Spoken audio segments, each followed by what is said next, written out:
পাশে আছেন তুষারকান্তি ভট্টাচার্য মহোদয়, অনন্ত পাল মহোদয়।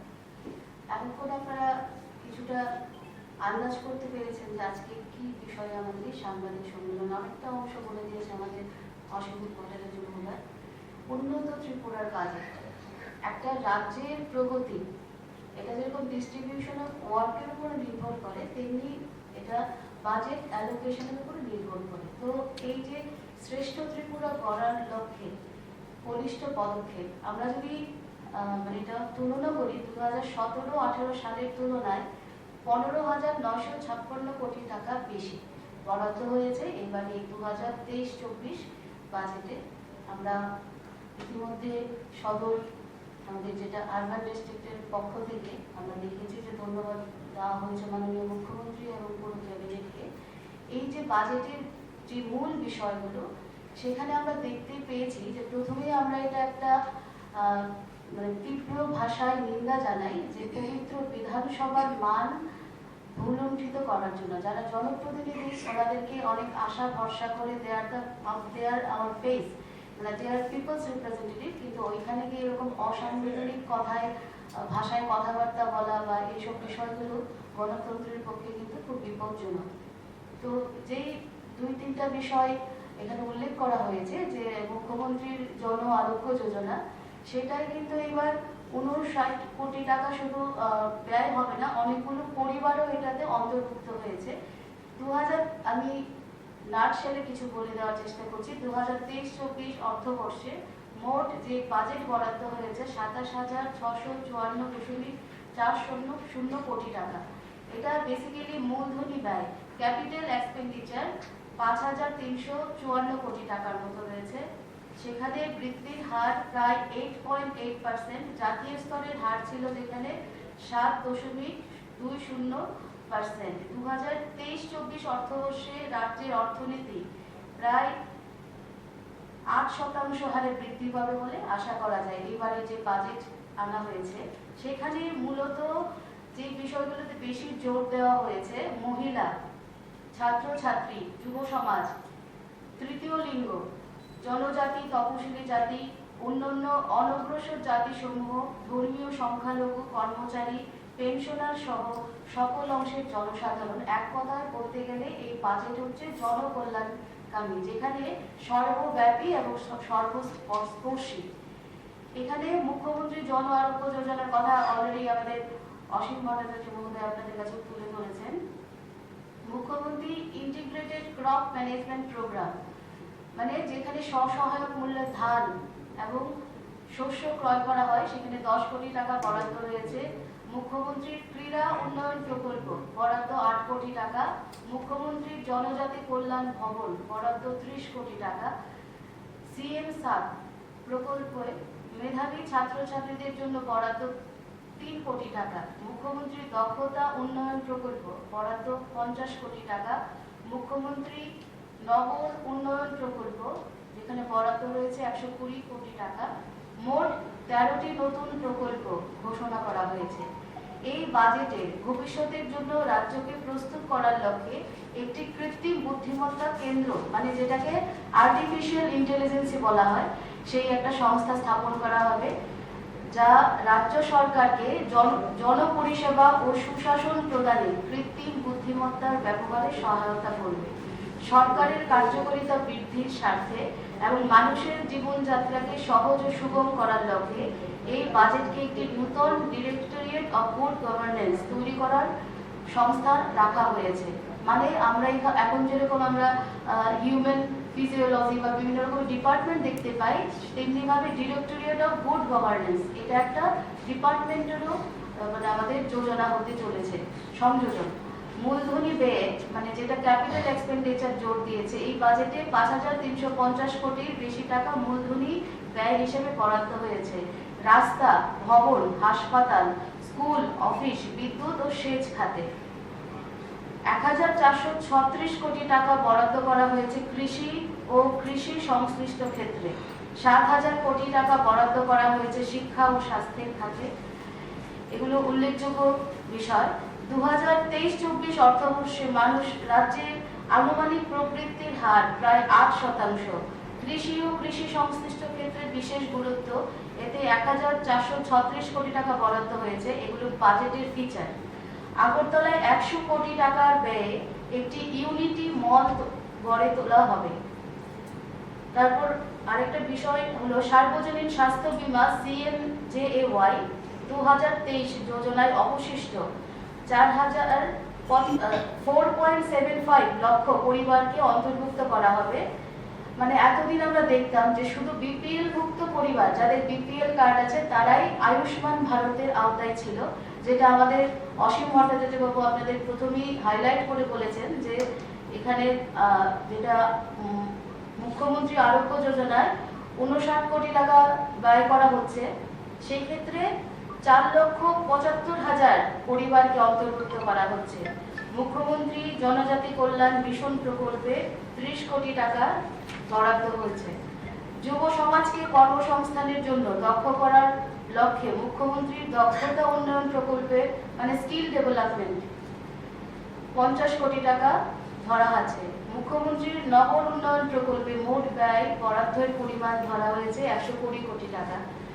আমরা যদি বাজেট ব্রেকিং দেখি, শিক্ষা, সমাজ কল্যাণ ও শিক্ষা ক্ষেত্রে 4,939 কোটি টাকা, সড়কের ক্ষেত্রে 1,360 কোটি টাকা, স্বাস্থ্য ক্ষেত্রে 1,756 কোটি টাকা এবং কৃষি ও কৃষি সংশ্লিষ্ট ক্ষেত্রে 1,436 কোটি টাকা ব্যয় বরাদ্দ আছে। এখানে লক্ষণীয় বিষয়, শিক্ষা সমাজ কল্যাণ, সমাজ শিক্ষার ক্ষেত্রে সবচাইতে বেশি বাজেট অ্যালোকেটেড। আমরা জানি মহিলা বাল বিকাশ মানে মহিলা শিশু শিক্ষা বা স্বাস্থ্য, বেসিক্যালি এই বিষয়গুলো কিন্তু প্রাইমারি হেলথ, এই সবগুলো বিষয় কিন্তু এই সমাজ কল্যাণ দপ্তরের ক্ষেত্রে আসে। আমরা যে বেনিফিশিয়াল স্কিমগুলো পেয়ে থাকি, এগুলো সমাজ কল্যাণ দপ্তরের কর্তৃকে পরিচালিত হয়।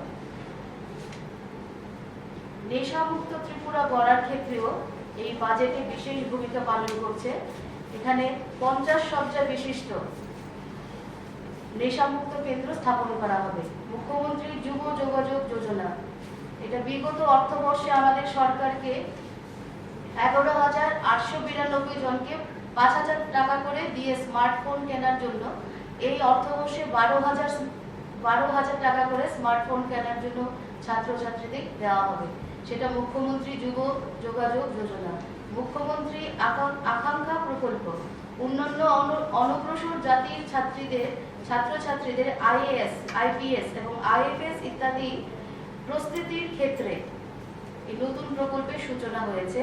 300টি গ্রাম পঞ্চায়েত এবং ভিলেজ কমিটি উন্মুক্ত ওয়াইফাই পরিষেবা এই ব্যবস্থা রাখা হয়েছে। নতুন জেলা শাসক ও কার্যালয় ভবন নির্মাণ, এটা উদয়পুর ধর্মনগর নতুন জেলা শাসক কার্যালয় ভবন নির্মাণ করা হবে, যার জন্য বরাদ্দ রাখা হয়েছে 67 কোটি 20 লক্ষ টাকা। আমরা ইউনিটি মল, এটার কথা আগে উল্লেখ করেছি। ত্রিপুরায় ফিল্ম অ্যান্ড টেলিভিশন ইন্ডাস্ট্রি, যেটা আমরা এতদিন বলিউড টলিউড জানতাম, এখন ত্রিপুরাতে নিজস্ব ফিল্ম অ্যান্ড টেলিভিশন ইন্ডাস্ট্রি গড়ে উঠছে। এই শিক্ষাবর্ষ থেকে ত্রিপুরার ফিল্ম অ্যান্ড টেলিভিশন ইন্ডাস্ট্রিতে 5টি নতুন পাঠ্যক্রম চালু করা হবে, যাতে সর্বমোট পাঠ্যক্রমের সংখ্যা দাঁড়াবে 6টি। এইভাবে নানাবিধ ক্ষেত্রে ত্রিপুরাকে শ্রেষ্ঠ ত্রিপুরা গড়ার লক্ষ্যে মাননীয় মুখ্যমন্ত্রী কর্তৃক এই যে বাজেট অ্যালোকেশন, এই যে বাজেট এবার পেশ করা হয়েছে, সেটা জনকল্যাণকামী।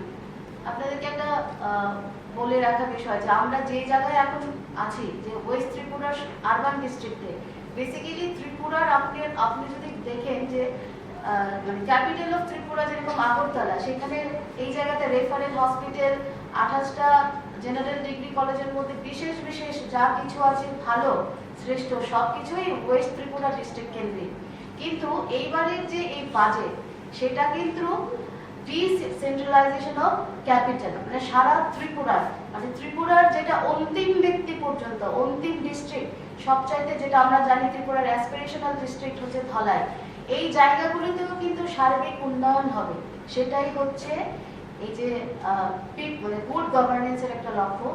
মানে এই যে জনকল্যাণকামী বিষয়টাকে মাথায় রেখে এবারের এই বাজেট এবং আমরা আশা করি যে এই বাজেট ত্রিপুরাকে শ্রেষ্ঠ ত্রিপুরা গড়ার ক্ষেত্রে অনেকটা এগিয়ে নিয়ে যাবে। ব্যবস্থাপনায় আজকের যে সাংবাদিক সম্মেলন, এই সাংবাদিক সম্মেলনে সাংবাদিক বন্ধুদের স্বাগত জানাই। আজকের এই প্রেস মিটে আমাদের মাঝে উপস্থিত আছেন আমাদের ত্রিপুরা প্রদেশে স্পোকস পার্সন অস্মিতা পাল মহোদয়া, উপস্থিত আছেন সদর শহর জেলা স্পোকস পার্সন তথা মেয়রিং কাউন্সিল শ্রদ্ধেয় তুষারকান্তি ভট্টাচার্য মহোদয়, উপস্থিত আছেন সদর শহর জেলার স্পোকস পার্সন কর্পোরেটর অলোক রায় মহোদয়। আজকে এই প্রেস মিটে মূল বিষয়বস্তু হচ্ছে 2023 এবং 2024 সালে আমাদের সরকার কর্তৃক যে বাজেট পেশ করা হয়েছে, এই জনমুখী বাজেট রাজ্যের আর্থসামাজিক অর্থনৈতিক সমস্ত ক্ষেত্রে যেটা প্রভাব বিস্তার করবে এবং আমাদের প্রদেশ কমিটির নির্দেশ ক্রমে আমাদের প্রত্যেকটা জেলায় এই সময়ে এই প্রেস মিট হচ্ছে। বাজেট নিয়ে পুঙ্খানুপুঙ্খভাবে আমাদের অস্মিতাদি বলবেন। আজকের আপনারা যারা এখানে উপস্থিত হয়েছেন, আমরা বিগত দিনে দেখেছি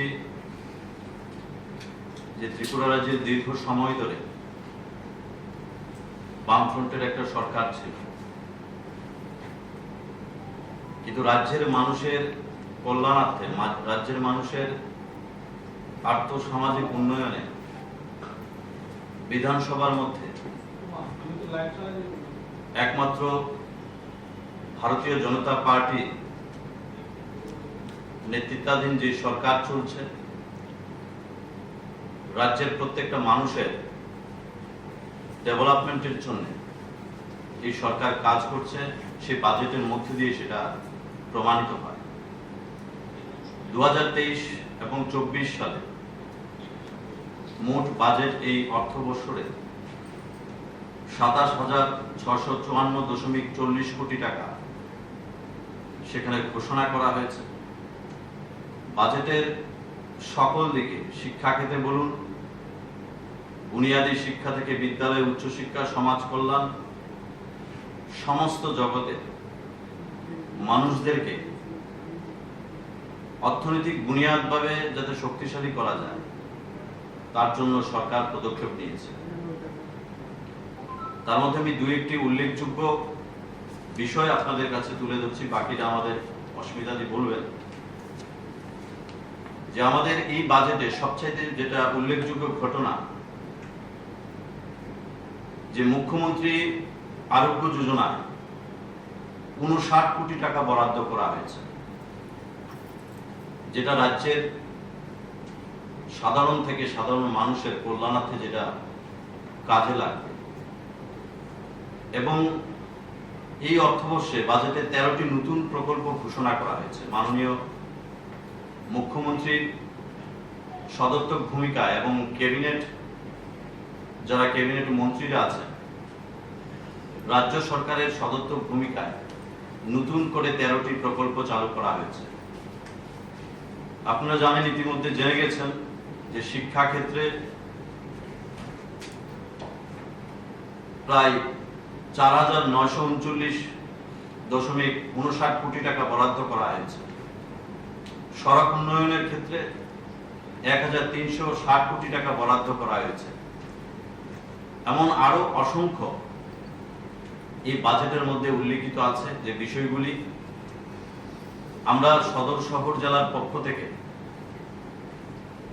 রাজ্যের মাননীয় মুখ্যমন্ত্রী প্রফেসর ডক্টর মানিক সাহা এবং রাজ্য সরকারকে অসংখ্য ধন্যবাদ জানাই যে আমাদের রাজ্য 2018 সাল থেকে যেভাবে একের পর এক বলিষ্ঠ পদক্ষেপ নিয়ে রাজ্যের সকল স্তরের মানুষের কল্যাণের জন্য কাজ করছে, তার জন্য আমরা ভারতীয় জনতা পার্টির সদর শহর জেলার পক্ষ থেকে মাননীয় মুখ্যমন্ত্রী এবং রাজ্য সরকারকে অসংখ্য ধন্যবাদ জানাই এবং আপনাদের মারফত জানাতে চাই যে এই ধন্যবাদ স্বরূপ আমরা বিকেল 5 ঘটিকায় আমাদের এই কৃষ্ণনগর কার্যালয়ের সামনে থেকে আমাদের সদর শহর জেলার পক্ষ থেকে একটা ধন্যবাদ র্যালি আমরা অনুষ্ঠিত করব। আমাদের প্রদেশ স্তরের প্রদেশ সভাপতির নির্দেশক্রমে আমাদের ত্রিপুরা রাজ্যের প্রত্যেকটা পলিটিক্যাল ডিস্ট্রিক্টে একই সময়ে এই ধন্যবাদ র্যালি অনুষ্ঠিত হবে। তো এই বাজেট নিয়ে আরো বিস্তারিত বলবেন আমাদের এখানে উপস্থিত স্পোকসপারসন শ্রদ্ধা অস্মিতা পাল মহোদয়। রাজ্যের মানুষ যে দৃশ্য দেখতে পেল তাতে আমার বিশ্বাস রাজ্যের প্রত্যেকটা মানুষ, প্রত্যেকটা শিক্ষিত মানুষ, আমরাও চাই আমাদের হেলদি বিরোধী দল থাকুক, রাজ্যের আর্থসামাজিক উন্নয়নের কথা বলবেন এবং দল বিভিন্ন হতে পারে, প্রত্যেকের মধ্যে সৎ ভাব থেকে রাজনীতিটাকে রাজনীতির মতো করে মানুষের জন্য রাজনীতি করে আমরা ত্রিপুরা রাজ্যকে সবাই একসঙ্গে এগিয়ে নিয়ে যাব এবং ভারতবর্ষের আমাদের রাজ্যের মাননীয় মুখ্যমন্ত্রী এবং আমাদের সকলের নেতা নরেন্দ্র মোদীজির যে লক্ষ্য এক ত্রিপুরা শ্রেষ্ঠ ত্রিপুরা, সেটা আমরা তৈরি করব। প্রত্যেকে কিন্তু পিপলস রিপ্রেজেন্টেটিভ অ্যাক্টেড